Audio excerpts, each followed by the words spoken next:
අලුත්ම තොරතුරු දැනගන්න අපේ channel එක subscribe කරලා තියාගන්න. මිස්ටර් කොත්තු ගැන පසුගිය දිනවල ගොඩක් කතා බහට ලක් වුණා.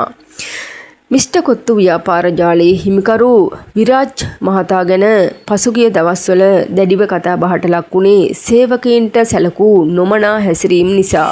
දුර බැහැර ප්‍රදේශවලින් තමන්ගේ ව්‍යාපාරවලට සේවය කිරීමට පැමිණෙන සේවකයන්ට පරුෂ වචනයෙන් බැනවදින අයුරු CCTV කැමරා පද්ධතිය මගින් සමාජ මාධ්‍ය හරහා එය ප්‍රචාරය වීම සම්බන්ධයෙන් මිස්ටර් කොත්තු ව්‍යාපාර ජාලයේ හිමිකරු විරාජ් වික්‍රමරත්න මහතා ඊයේ දිනේදී අත්අඩංගුවට ගනු ලැබුවා. පසුව ඔහු අපමත මුදා හැරනු ලැබුවේ එම වැරැද්ද තමන් බාරගෙන සමාව ආයද සිටීම නිසාවෙන්. ඒ වගේම සේවකීන්ට ඉදිරියේදී තවත් හොඳින් සලකන බව ඔහු ප්‍රකාශ කර තිබුණා. ඒ වගේම එම සිද්ධිය සම්බන්ධයෙන් දැඩිව කනගාටු වන බවත් එම සිද්ධියට සමාව ඉල්ලා සිටින බවත් ඔහු ප්‍රකාශ කරව තිබුණා. ඒ වගේම මුදල් වන්දියක් එම සේවකයාට ලබා දීමට ඔහු තීරණය කර තිබුණා. කෙසේ වෙතත් ඉදිරියේදී තම ව්‍යාපාර ජාලයේ සේවය කරන සේවකීන් හට මෙලෙස බැනවැදීමට සිදු නොවන අයුරින් වග බලා ගන්නා බවත් ඔහු ප්‍රකාශ කර තිබුණා. ඉතින් මෙම සිද්ධිය සම්බන්ධයෙන් පසුගියදා විරාජ් වික්‍රමරත්න ගැන දැඩිව කතා බහට ලක් වුණා.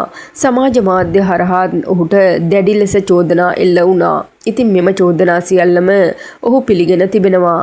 එම සිද්ධියත් සම්බන්ධයෙන් මිස්ටර් කොත්තු ව්‍යාපාර ජාලයේ සේවය කරන සේවකින් පිරිස සමග විරාජ් වික්‍රමරත්න සුහදව සිටින වීඩියෝ පටත් සමාජ මාධ්‍ය හරහා සංසරණය වෙමින් පැවතුණා.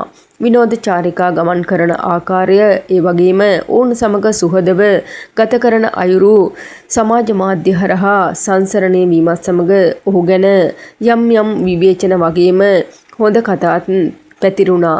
ඉතින් ඇත්තටම ඔහු සේවකින්ට සලකන ආකාරය පිළිබඳව මෙම සමාජ මාධ්‍ය හරහා නිකුත් වූ වීඩියෝව මගින් ගොඩක් දෙනා දැනගත්තා.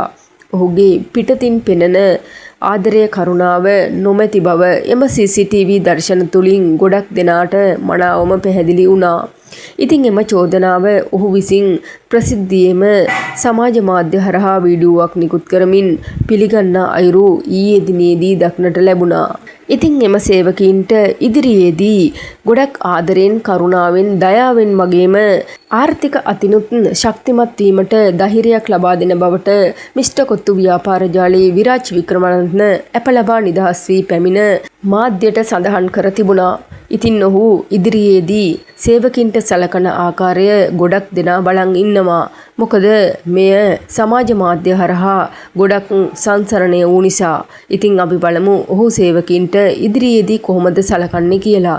ඒ වගේම මේ ගැන ඔයාලගේ වටිනා අදහසත් පහලින් කමෙන්ට් එකක් විදිහට ලියාගෙන යන්න. ඒ වගේම අලුත් වන ලෝකේ නවතම තොරතුරු දැනගන්න අපේ නාලිකාව subscribe කරලා තියාගන්න.